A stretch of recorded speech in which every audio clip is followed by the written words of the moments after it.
All right. Hello, my name is Michael. I'm Dave. Welcome to Pump the Brakes. The car is moving again. It is. The emergency brake has been lifted at least. We're Yeah, back in forward motion. I'm recovering from my whiplash. Yes, the game that meant both everything and nothing. It was a more positive experience than the week before, let's say It that. was a more positive experience than the week before. I Well guess, put, David. yeah, I guess the best way for me to explain how this game went is maybe to recall my experience watching it. I think is Yes. probably the best way to do it. And after the first drive of the fourth quarter, where Baltimore scores a second successive touchdown with Derrick Henry. And for context, the previous drive they had, long touchdown drive, 18-yard touchdown, caps it off, Zay Flowers. You follow that up with a Drake May fumble that he gets back, couple first downs, but then three straight incompletions and a god-awful fake punt attempt. Baltimore then follows that up, going 44 plus yards and another touchdown drive. You're now down 24-13.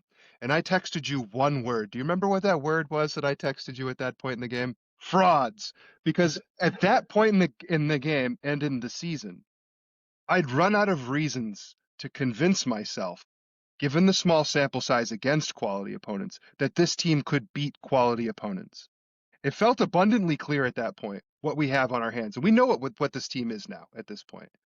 It's a one-dimensional football team that relies entirely on its passing offense, as orchestrated by a 23-year-old second-year quarterback whose run game is entirely inconsistent and got more inconsistent once Henderson got hurt, and whose defense has taken a nosedive in the second half of this season and couldn't get a stop at that point in the game. They couldn't stop a nosebleed. No, they couldn't. And it sort of just felt like, okay, understandably so, the quarterback just probably isn't ready for the pressure of carrying this roster as constructed on his shoulders and leading them to victory almost single-handedly. And what switched? He fucking kind of did it. And it was a watershed moment for It Drake was May. his Josh Allen moment. His It was, Josh Allen, Tom Brady moment. yeah, it was proof of concept that this is a quarterback that is capable of elevating his play to such a level that he can elevate the rest of his team around him. And there are just a handful of guys in the league, I think, that are truly capable of that. And when you have it, it's such an immeasurable weapon. I mean, unless you're in a situation like the Atlanta Falcons Super Bowl, where like one screw up and the math just doesn't add up, there's not enough time to score the points you need to come back. Short of that, when you have one of these guys, you are never out of a game. And we've seen the sort of cumulative effect that has on teams, both on your sideline and the other sideline, when everyone knows, hey, the shit's not over because 12 is on that side. Or in this case, hopefully 10 is on that side. And I think this Yeah. game sort of fostered a bit of buy-in from us, and more importantly, maybe from that team, that this quarterback is capable of carrying them in Yeah, tough because times. I think I experienced the game similarly to you, where I was done, right? Like they scored a touchdown. I'm like, I don't care.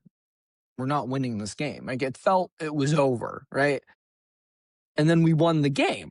Yeah, and especially on the back of the way that second half against Buffalo went, when you follow that up by looking like, God damn it, Tyler Huntley's in the game the entire second half. Yeah, we Why are we can't. even having to do this right now? Yeah, like very disappointing to like watch us almost lose to Tyler Huntley, but also incredibly rewarding to watch us beat the Ravens. Yeah, I would describe this game probably with two words, which would be grit and growth.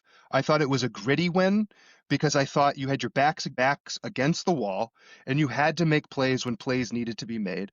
I thought Morgan Moses, this was the game you go and get Morgan Moses for, where he's banged up and the game has to come out and you're in a tough spot. You already are helping Vidarian Lowe on the left side, and now you got Munford coming in, Thayer Munford coming in on the right side. There's only so much help you can give these guys. And Moses came back into that game and finished that game for his team. That's gritty. That's toughness. That's leadership. That's why you brought him in.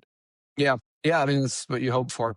Absolutely. The image of your background, this where was the defensive pass interference call?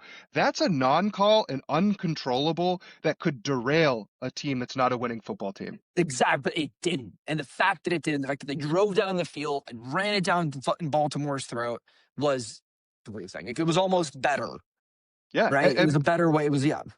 winning teams know they can only control what they can control, and they don't let the things they can't control derail them. It derailed me as a fan sitting there on my couch freaking out, but it didn't derail them, luckily, and they finished that drive with a touchdown to give them the lead again. So gritty. And then I thought it was a good growth game because it showed they learned from some of the situations the week before. May had the ball with 2 minutes and 30 Right. seconds left and a chance to win against Buffalo, and he didn't. This week, he did. You know, Yeah. Stephon Kid Diggs learns. got a week having to listen to December Diggs and how maybe he's cashed for the year. All of his energy was used up middle of the Yeah. season. I And he was came during out, the game, I'm like, look, you can't even stay in for 3 plays in a row. Like, yeah. I was wrong. And I thought he was the player of the game ultimately in this game. 9 catches for 138 yards. He was Monster. Mr. Monster Dependable. stat line. And credit to And the on fourth defense. down, one of those, Yes. right? Like That fourth and snatched it. two. Snatched it out of the air. There were a few catches where Diggs went up and got it, you know? Yes. Yeah. And like they were good throws by May because they were only throws that Diggs could go up and get. It was just a perfect melding of receiver and quarterback.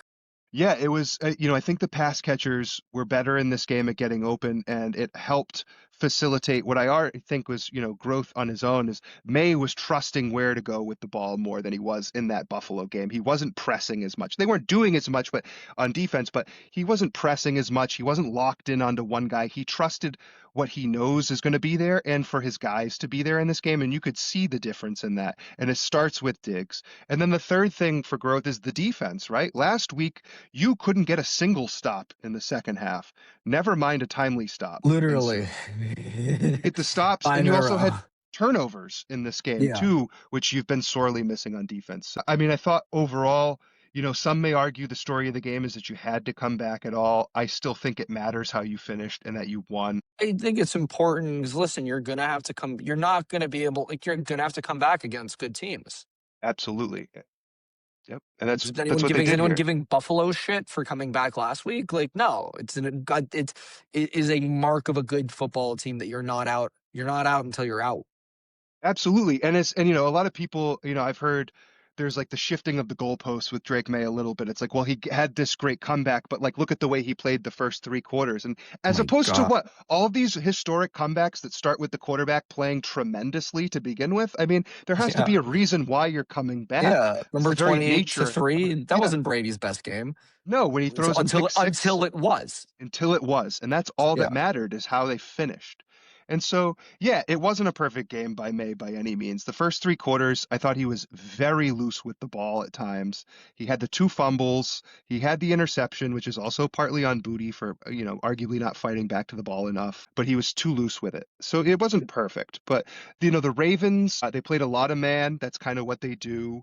They didn't mix things up, I thought, as much as Buffalo did. They didn't play as much two high safeties as Buffalo did, but they were very good at pressuring May. For the year, they're sort of at the bottom of the league in pressure rate. Last week, they were the sixth highest pressure rate defense in the league. Dog shit fucking O-line. Yeah, the O-line did not have a good week this week, and No. and that's even more credit to Drake May because he was getting pummeled. I mean, he was constantly throwing with a guy in This his is why face. I think people who are writing off the MVP conversation, like Matthew Stafford has Sean McVay, Puka Nakua, a stellar offensive line, a great run game. Devontae, like, what do we think? He's doing a lot with a lot, but like, it's most valuable player. And this team is nowhere. This team doesn't even sniff the playoffs without Drake May. I agree. I think the MVP thing for me personally is not like a huge deal, but it is important and it matters to fans and it obviously will matter to a player. So it feels like this MVP award's probably going to be a bit of a lifetime achievement award for It's going Matthew to be a Stafford. lifetime achievement award for Stafford, but that's horseshit. Right, because to your point, the very idea of most valuable to your team, this team would be trash without Drake May. And instead, they're vying for the number one seed. What are we talking about Yes. here? And we've seen the Rams at least play middle of the pack football with a quarterback situation in flux because of injury in past years, and even with a roster in flux where McVay can sort of bring that offense to a certain level that it can stay above water in the NFL. And so I He completely agree has with you. two star receivers, right? Like, what are we talking about here? I mean, so May had a career high in completions, career high in yards. On the deep ball, he was 4 for 5, 111 yards and a touchdown. What and the 5 was the no call. Exactly. So if that, I mean, the incompletion is a no call DPI. Against the blitz, he was 9 for 13 with 75 yards and a touchdown. You can't blitz this guy. Any team that does is making a mistake. You gotta hope you get to him with four. You gotta drop and play coverage and try to confuse his passing lanes that way because he's gonna kill you if you leave a spot open on the field or if you leave it open for him to run. I saw he has the fourth highest completion percentage in the league against the blitz. According to Next Gen Stats, all eight of his interceptions, none of them came when the defense is blitzing him. And his passer rating and EPA per dropback are higher when he's blitzed. So, fool's errand to try to send extra rushers at him. You have to get to him with four. He was really good against man in this game. They had him, I saw him charted 9 for 13, 131 yards and a touchdown against man, 8 for 14, 118 yards. And Was the run game bad? I thought we performed.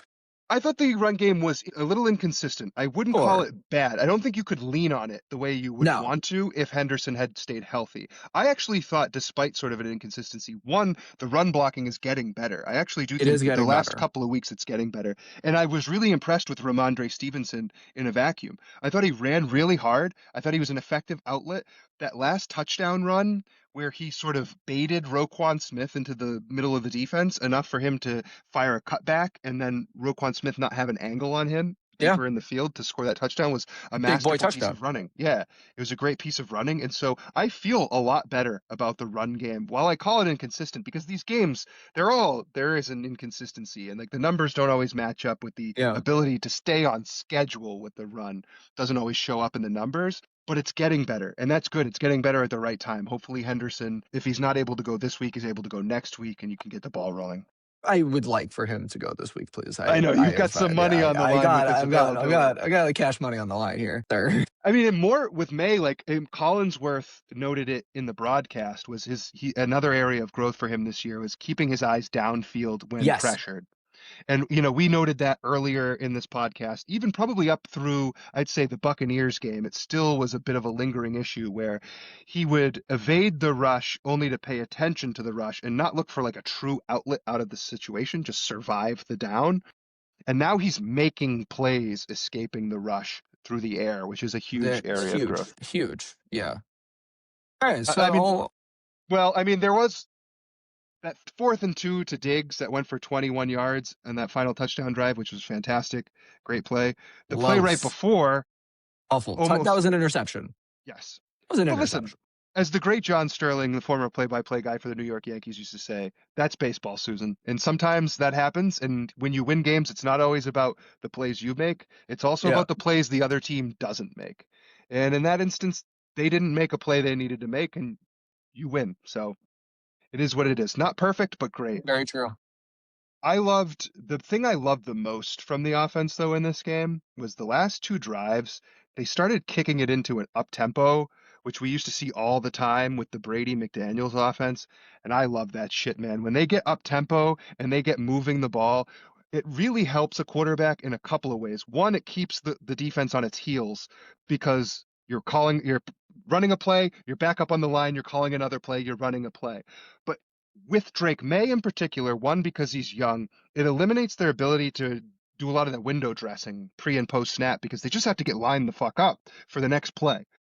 And also with Drake May, the deep ball is such a threat that unlike the Brady McDaniels offense, where it's all surgical dink and dunk, you might have a Gronk shot on a mismatch or something, but it's death by a thousand cuts.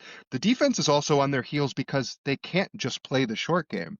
This quarterback loves the deep ball and he's really good at it. And so you're in Very good. conflict from the tempo, from the short versus long game. And it was pornography, football pornography, if you're a Patriots fan, watching those final drives with them going up tempo and just carving the defense up. It was fantastic to see. I can't wait to see more of it. I hope we see it in the playoffs, just dismantle a team late. Yeah. No, it would be great. I would yes, I'd like that very much. The defense, I mean, up and down game, I think for the most part. God, we need guys back, man. What a fucking meat grinder this game was. Yeah, and I think, along the lines of sort of like the championship ingredients that exist is like when you see the quarterback can do that, now our hope has to be just the defense gets healthy enough to where they can do their own part and raise their level of play. We're resting the entire team for the Jets, which I mean, They are good. resting a lot of guys in this They're game. resting a lot of guys in this game. I thought, the sort of key defensive situation for this team was really an offensive decision by the Ravens. Like 12 minutes and 53 seconds left is the last time we saw Derrick Henry, I think, for the entire game. For John Harbaugh.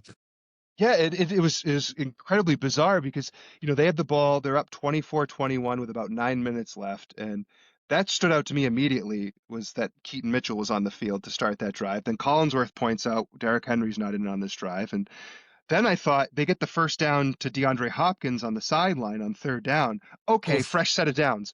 Now you're bringing Derrick Henry in, right? Wrong. Still didn't bring Derrick Henry in. And then on top of it, the drive ends on a 3rd and 7 with them throwing 4 yards short of the sticks to Mark Andrews for a 3-yard gain. None of it made any sense from what the Ravens did to end that game. It was totally bizarre, and it let you right back in. Yeah, listen, good teams take advantage of the opportunities that are given to them, right? Yeah, yeah, Vrabel said it at the beginning of the year. You got to take advantage of bad teams, and implicit in that is stupid teams. And the way that the Ravens managed this game at the end was incredibly stupid, and they took advantage of it. So I mean, listen, now kudos they to didn't. them. The only thing on the line was their playoff Yeah, their whole berth. season, maybe Their John whole- Harbaugh's job, you know. Possibly, yeah, right. With this Ravens game, I was not impressed by the coverage players. I mean, Marcus Jones was sort of kept out of this game. I think probably a combination of health and also you're playing a lot of base defense with the what the Ravens like to run. The two corners that were out there were underwhelming. It was a terrible Gonzalez game. And I think it bears discussing because I kind of am starting to think it's not a slam dunk given that Christian Gonzalez is granted this 30+ million a year extension to stay in New England. And I can't really tell if it's entirely schematic or if it also is Christian Gonzalez related. But we know this defense with Vrabel, they like to run a lot more zone. And even when they're in man, they play a lot of off coverage. He's off the receiver a little bit in front of him. And I've heard it described as, Christian Gonzalez is a press man corner by trade. He's right up there with his guy, one-on-one, man coverage since he was in middle school. Think of it as how All of like his a race, highlight plays come from that. yeah, you think of a racehorse and how they wear blinders. And his entire existence is this one guy within the scope of his blinders. Yeah, And same under Belichick and Mayo. I think while more teams play predominantly zone, the fact that you have a corner who has press man capabilities is a real weapon. It's why you see like the Houston Texans probably play the most zone in the league, but they paid Derek Stingley, who's really good in man coverage, at the top of the market because the ability for him to play like match coverage where he's playing man and the rest of the defense or the back end is playing zone, like that's a real weapon. okay. I So don't know then, if that's one thing I'm questioning, given the performance and what is, as I was describing, a change for Gonzalez in that he's not playing with blinders anymore. He has to play a much more spatial game. He's got to be aware of what's happening around him in zone and off the ball, and he struggled to do that. Is this preference for zone so doctrinal that a player who has that ability to play man isn't as valuable to Mike Vrabel as it might be to other teams? Or is this something they're sort of playing more of right now and they're planning to mix up either in the playoff run or if they get better personnel at other positions that can allow them. Belichick would famously say, well, we can't I've heard it said there were times where the Patriots played a ton of zone, right? And they're like, well, why aren't you playing man? Because I don't have six guys who can play man. That's why I'm not playing man. And I wonder if that's part of it. So I just think it's up in the air with Gonzalez, what his long-term outlook is with this team, whether they value it, if he's a real fit for it, or if there's value in him instead of getting the Sauce Gardner deal, being the Sauce Gardner trade before he gets that deal. I think it's an open question because he led the team with, I think, 61 yards in coverage in this game. Zay Flowers, not a good matchup for him anyways, sort of that yeah, jitterbug yeah. receiver. Would have probably been Jones's guy if Jones could have played schematically more in this game, but he couldn't for the reasons we talked about. But I'm interested to see what happens. Vrabel has called out a bit Gonzalez's play to the media, and Vrabel doesn't say things by accident. He's very purposeful, I think, when he I don't want to say chirp is the wrong word, but when he chirps a player a little bit. Keeping And a player.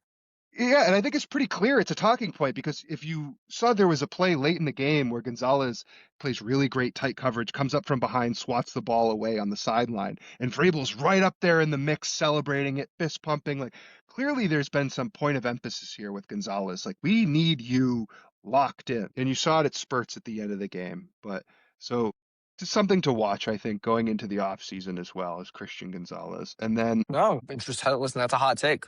yeah, Take, I Dave. mean, first Made just guy just made a Pro Bowl.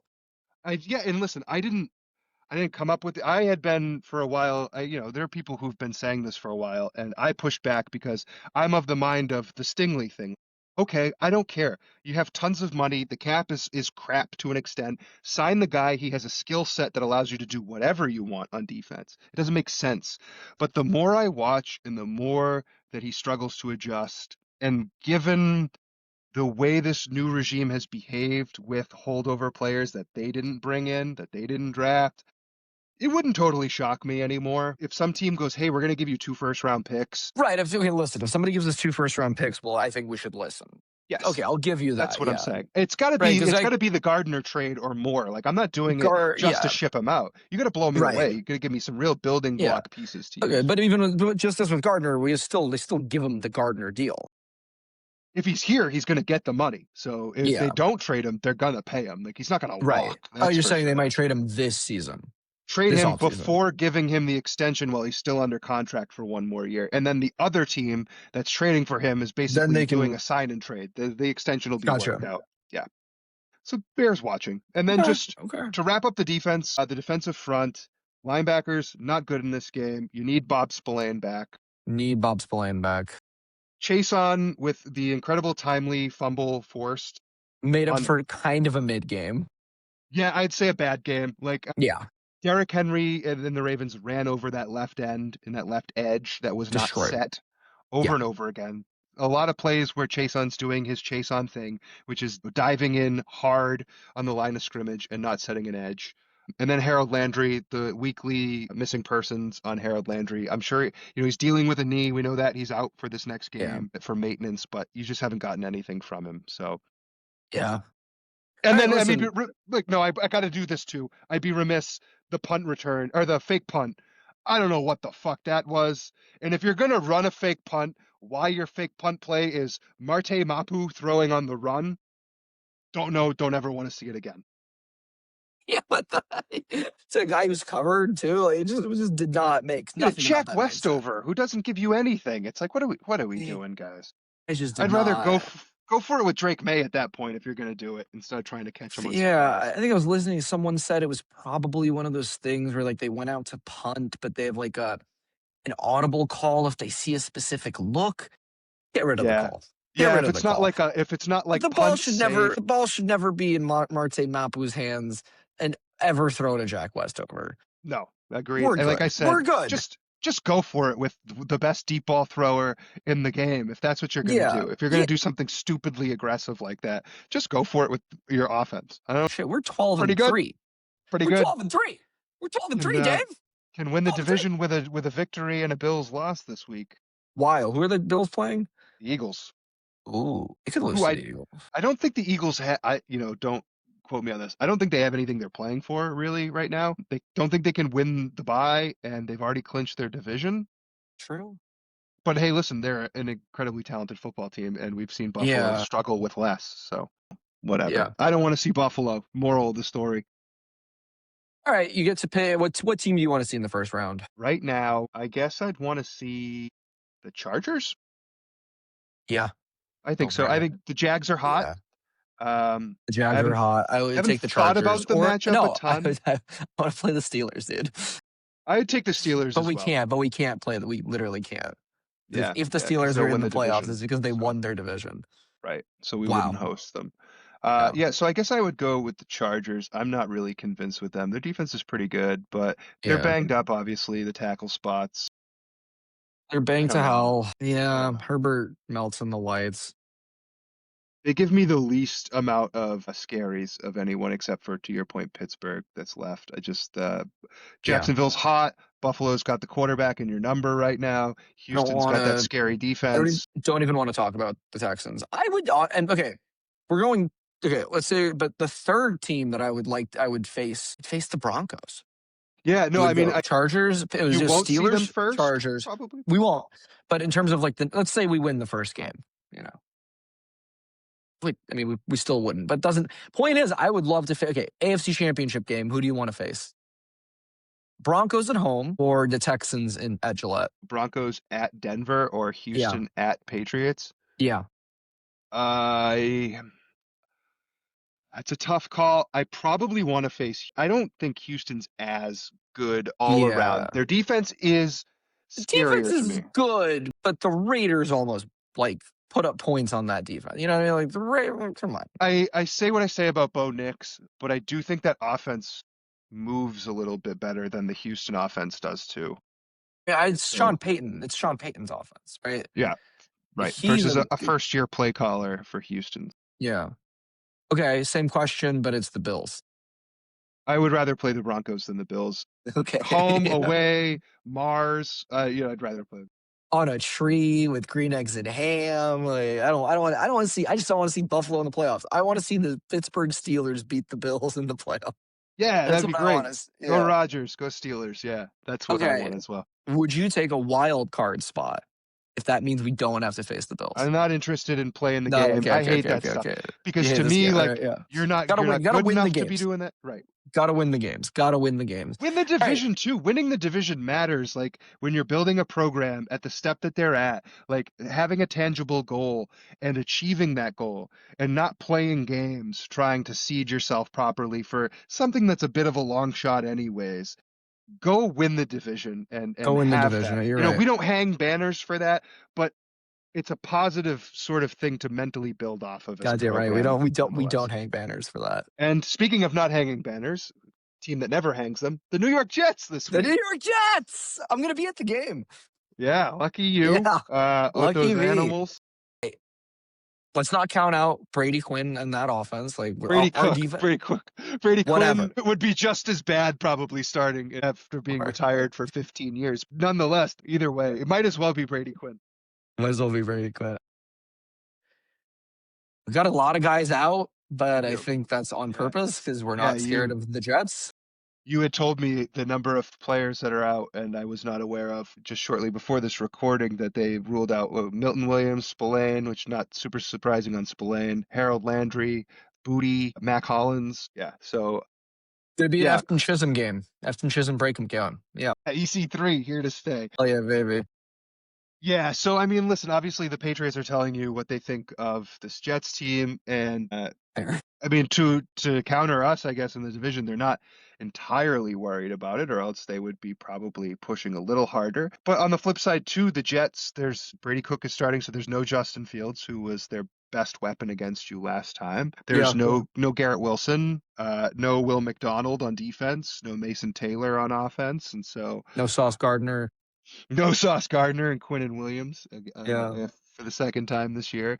So, I mean, they've been really bad too in the last month. They've gotten much Yeah. worse. They're clearly positioning themselves for the draft. I took a look at some of the numbers since week 13. First in yards per game allowed, 29th in EPA per play allowed. They give up a ton of passing yards you should be able to throw on this team. Yeah. The quarterback, Brady Cook, Brady Quinn, Harley Quinn, not Tom Brady, that's for sure. And so he's terrible. He's been terrible. Bottom three in a bunch of passing statistics in his 3 weeks as a starting quarterback. He's was a 7th-round pick. Yeah, I mean, it's like it is literally throwing shit at a wall to see if it sticks because the other two guys aren't worth playing as you essentially tank, which is what they're doing, and will really suck if they end up somehow winning this game. Oh, they're trying to tank, but their roster would indicate that they are, so I you should agree. be able to crush them. Yeah, we should know. Stay healthy, don't lose Stay anybody healthy. important. Just We be can't. lucky. Everyone important's already out. Yeah, Don't yeah. lose the Except for the QB, most basically. important. All right. 3 up, 3 downs. All right. So Pumped. three teams that have surprised you in a positive direction this year from the beginning of the year, and three teams that have surprised you in the negative sense since Number the year one, began. Seattle Seahawks. I think it's your number one as well. Maybe not. Maybe it's the Patriots. But no, for me, Tim Darnold, not a pumpkin apparently. Shocking. Doing it again on a second team, doing it with the emergence of JSN. I don't know. I was expecting anything from the Seahawks. I thought the Seahawks were going to be dog shit. I thought Mm. the second year head coach, I don't know, they did okay last year, and suddenly they're the best team in the league. Crazy. They are one of my three ups as well. I was not, and I should have been more familiar with Mike McDonald's game, specifically on defense. That defense in Seattle is a buzzsaw. They are very good. They're good at all levels. They don't have like, did they get guys? Where did the guys come from? Sure, I mean What they it, got good coverage players. from Witherspoon where? is The a really good, draft? yeah, really Is good it good corner. drafting? They've That's added some veteran guys, Lawrence on the defensive line, former Cowboy. And this is a good defensive coach. Like he was a former defensive coordinator. That's his expertise. And he's really got them flying around. JSN obviously was really good last year. He took another step forward in sort of the yeah. wide receiver stratosphere. Still, Sam Darnold is a pumpkin man. He hasn't done it to the point where it kills him yet. It flashed in that last Rams game. He wanted Pull to the throw that game away so bad. He Robin wanted too. to so bad. I still am not sold that it's not coming, but it doesn't matter for the purposes of this exercise. They are one of the three most positively surprising teams to me in the NFL. Agreed on the Seahawks. I didn't rank them 1 through 3, but they are in the top three in no All right. particular order for me. Your turn? The New England Patriots. Come Yeah. on. I mean, Come on. nobody reasonably saw 12 wins, probably at all, never mind with two Nobody games left to reasonably go. saw 10 wins. Yeah, I thought they were an I eight or thought nine 9 win was team. optimistic. Yep, the ability, again, something that we touch on every week, but I guess we didn't say this week was the ability of this quarterback to play imperfectly, but then come back the next week and have fixed the issues that plagued him the week before. You did talk about that. Did I talk about it this You week? mentioned that because last week he didn't have the Growth, ball. He had the ball in his growth. hands. Yeah, This week, it's just, uh, it's even if it's not explicit, it deserves to be explicit in every episode of this podcast you're because right. it is really the story of this season. The story of the season is the combination of May and McDaniels. I mean, there's also the cultural stuff, Vrabel, the buy-in. That's not to be that I am sort of for effect ignoring that, which might be bigger. But in terms of what's going to propel this team consistently going forward, the combination of May and McDaniels, the ability to spot the nuanced areas of the game to improve and the ability of the quarterback to improve upon them. Nobody, I think, expected it to happen this quickly and at this consistent pace. And so remarkable for the Patriots this year. Great year for the Pats. All right, let's do down. No, you need your third team. My third up team, I think, was the Colts, but definitely not the fucking Colts. I think Yeah, the tough break. Broncos are good, but like This third one's tougher. I went with Jacksonville just because Jacksonville, I yeah, didn't. So when the nerd yeah, coach and shout out UMass guy, former really, UMass quarterback, yeah, Liam Cohen. Yep. So shout out UMass, not the football program. Just go back to FCS level and fire the athletic director. I want that set on the record on this podcast. This is the UMass football program being at the FBS level is one of the greatest financial scams against the Massachusetts taxpayers since King George. yeah, amen. Nonetheless, yeah, I didn't expect them to look this good this soon. And like the offense, the quarterback has bounced back from sort of a midseason lull where I don't think he was playing particularly well. The addition of Jacoby Myers after losing Travis Hunter, who didn't give them the bounce I think that they expected in year one, has been big. And the defense flies around. They play really good defense. So the Jaguars are surprising to me. I didn't see them being It's team true. that's capable of beating a theoretical one seed, which they did a couple weeks ago. Credit to them for being a level above. You know, I'm not putting them in One, the upper echelon, but they're yeah, a level above what I thought they would be in a they're bad division. better than expected. I wasn't expecting the Rams to be this good. Like I was expecting them That's to be fair. decent, but I wasn't Yeah. expecting them to be like second best team in the NFL. Yeah, That was because there were unexpected. questions. I mean, there were questions about Stafford. Was he going to play Questions about there? Was he going to play at Adams. There were all? Yep. questions about the defense. There were Yeah, they were questions they were about looking the reports where they were looking very aggressively for a corner to add that they weren't able to do it. They obviously didn't get Ramsey back when he went to Pittsburgh. They were supposed to be in on that, and so yeah, I would agree with you that they've also exceeded my expectations going into the year. They'd be up there. I have my fourth team just because I was like, who would be the next team? Is actually the Panthers because Ooh, yeah. I mean, they're sneaky going to win that division, and they're kind of a meatball team, but they've won games and they've put together a pretty solid nucleus of talent there, enough to be at the front of a really bad division. And so credit to them. I mean, they're going to make the playoffs. They looked like dog shit when they played the Patriots earlier in the season, so They did. They looked really bad. Yeah. Yeah.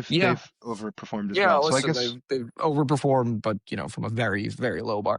Yeah, exactly. but I think where I'll really needs to say is like in terms of overperformance over like what could have possibly been our expectation, it's the Patriots. The Patriots are the most up. The Yes. Delta. I'll also give the Bears a lot of credit. Yeah. Bears a lot better than I thought they would be. Shout Shout out to the Bears. out to Ben Johnson. Yeah, was not down. So a lot of people are always been down on or got down on Caleb Williams very fast.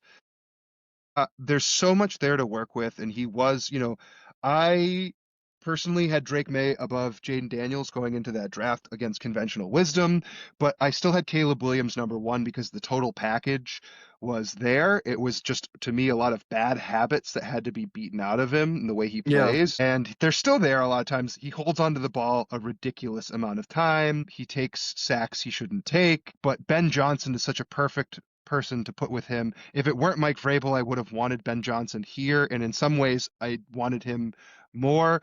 I mean, we always knew Vrabel was going to be the guy, but the idea that you have the offensive mind at the front end and he's never going anywhere. Ben Johnson's a great offensive mind. I think you've seen it affect one of the teams that I have in my three down that he's no longer there. So yeah, shout out to the Bears.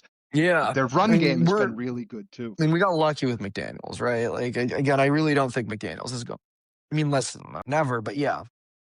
Certainly, I would be surprised if he goes anywhere while the Raiders are still paying him, which helps for him being here. So I think there's another year of that where he's under contract with the Raiders. And hopefully the owners understand the financial implications of not keeping Josh McDaniels for what it could mean for this offense. Like this pairing with May is so lethal that, I mean, what price could you put on an offensive coordinator that's not worth paying to keep Josh McDaniels around unless it's Give him an purely infinite amount of money. yeah, unless it's purely that he has this ego-driven need to be the head man, which is natural in that sport, player and coach. These are alpha dogs, and so that could be what draws him away. But money should not be the reason why, in my opinion. You should make him as comfortable as he needs to be to stay here throughout May's run. But yeah, so I guess let's do three teams down. Okay, that's a good one. I got one. I mean, I got to say the obvious, the Kansas City Chiefs. Yep, that was the first one Even that came before, to my mind too. even before the Mahomes injury, I think the horseshoe that was stuck up their ass fell out. Mike Vrabel picked it up. He He's did like, pick it up. Look at this. Look what I found here. look at look at Yeah, look at his face. You yeah, can see it. You can see there it it in my is. backer. It's that man has a horseshoe up his ass. Yeah. Um, yeah, I think we've talked about a couple weeks ago where they're at this point, the drafting is not really good enough, No, specifically on the offensive side, and it's led them to having a bit of four an top four defense, and they didn't make the playoffs. yeah, it's a bit of an incoherent offense. We've talked about how, they're piecing together the offensive line hasn't been super successful. Travis Kelce has fallen off, like he's a shell of himself. And, the guys like Worthy hasn't really worked out in the way that they had hoped to. Rice is not as dependable. They don't have a very good running game. And so it leads Mahomes to playing hero ball and taking shots to Tyquan Thornton, which nobody wants as a sustainable offensive model. So, yeah, they got some work to do, and Mahomes bouncing back off that injury. I'm with you. That was the first team that came to mind is, they're the dynasty team. So anytime that they miss the playoffs, it's going to be a disappointment. But the way that they look doing it was particularly bad this year. Yeah, yeah. I never saw Brady. Brady never played a game mathematically eliminated from the playoffs. Huh? True. Weird. Weird. Saying. All right. What about you? My second team would be the Detroit Lions. This was supposed to be a year where the Lions like get over the first playoff hump or whatever, like they have the pieces in place. But the lingering question that I don't think enough people respected going into the year was how is Dan Campbell going to handle losing both of his coordinators? And it doesn't appear to be too well.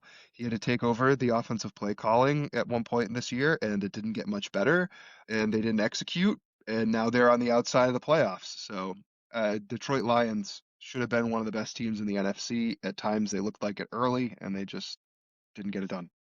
Did not get it done. Mm, Sucks to be the Detroit yep, Lions. yep. And just Jared Goff's not a guy who can elevate your team. No, he's not. No, And they that's need to find a guy Yeah, and that's where I think what you see making benefiting $70 Caleb million. Williams. It's tough, dude. There are some bad quarterback contracts in that league. And Wow. third team, it was a close one between the Vikings and the Ravens. And I'm gonna go Vikings over the Gotta be Ravens vacant. The Ravens got injured because all to fucking hell. That's exactly. I was gonna happens. say the Ravens, it was more of an injury story to me. Yeah. And with the That's quarter, like you invested that first round pick in this quarterback and traded up to get him with the idea that he was going to be ready to sort of plug and play with what this core is. And, obviously I shit on Darnold a lot. I don't believe in Darnold, but there was at least proof of concept that you could win 12, 13 regular season games with him in that operation. So to move on from him for fucking Glass Jones Joe. Yeah, and Jones. yeah, for Glass Joe, who is like can't stay on the field. JJ McCarthy is constantly JJ throwing McCarthy's never. interceptions. Excuse me. JJ McCarthy's never been on a Nine. football field. Yeah, yeah, yeah. Well, he might want No, to start nine. getting on the field because he's gonna lose his job sooner than later. That The nine guy's other not very good. the other JJ they should think about trading to us, but Oh yeah, yeah. I think Actually so don't too. I don't know if I'd give up what it takes to get him, but it's actually a Yeah. conversation I had with a friend was would you trade your next two first round picks for Justin Jefferson? And I lean No. towards no. No. What? No. It's just a little too much for what you need on this roster, I We think. need an edge rusher. Now, if you told me, would you give up your next two first round picks for Myles Garrett? I think I would say yes. I think I asked you that, and you said no. Did I? Well, now I'm saying yes. If pressed, now I think I say yes because what this team lacks in like a premier pass rush Would element. you make the Micah Parsons trade? Yeah, because that's the going rate, Same right? thing, So right? if Yeah. you're gonna trade for him, it's like what, 2 1s and Barmore, maybe? I don't know. Yeah, I think it was before the Browns game. There was discussion of trading Garrett to the Patriots. Like, I would do it. 100%. Yeah, Us with an elite pass rusher? Oof. then I was thinking along the lines of what my thought process with Jefferson was is this roster like we've gone through it before all the spots you got to replace in the next 2 years. But when you really stop to think about a player of Myles Garrett's caliber and what he does for that god awful Browns team as it is, keeping them in games, the element of a pass rush added to this defense with the quarterback they have on the flip side, all you need is like 2 or 3 drives that get stalled more than you're getting out of your opponent, and you're fucking cooking with gas, No, man. an elite pass rusher would patch over so many holes on this defense. Like it is what an elite QB has done to patch up the holes that we definitely have on this offense. A Miles Garrett type guy on this defense, it makes everyone's life easier. It's a he's a game wrecker. Yep. And so if I said before no to two first rounders for Myles Garrett, I'm a yes now Okay, for yeah, sure. fair. That's where I'm at. Fair point. Fair point. I think we had a lot more. I think we were a worse team when we had that discussion, right? We We were were not also like, a worse team. Yeah, I think where we're at now within the AFC landscape feels a little bit more sustainable and from what we've yeah, seen out of this quarterback, sustainable in the long term. So yeah, for yeah. sure. No, agreed. I mean, listen, and I'm from what I understand, this draft is some good pass rushers, decent edge rushers. Yeah, I would say that the strength of the draft is in the defensive front for sure. So there's a lot to work with from a draft perspective for this Patriots Listen, team if pick they wanted to. 32. Maybe they'll still be a good edge rusher. Right? Yeah, yeah, you never know. You never know. Or a good off-ball linebacker as well. There's a couple of those in this draft. Michael, And Dave, go Pats. Fuck the go Jets. Pats. Yeah, fuck the Jets. Fuck the Jets.